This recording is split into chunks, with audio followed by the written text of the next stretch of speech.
Lugaw po tayo ay dyan. Lugaw. Kulimlim ang panahon, kaya kumain tayo ng lugaw. Simpleng lugaw lang po ito. Lugaw na may itlog. Yan. Lugaw na may itlog. Ito po ay malagkit. Malagkit na bigas po ito. Kaya masarap.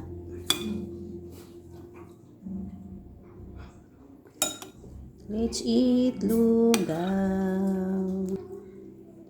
Wala akong spring onions. Masarap sana to spring onions at saka yung fried garlic. Pero wala eh. So pwede na itong pagtsagaan. Importante, masarap ang lasa niya. So yan. Kain na po tayo. Lugaw-lugaw.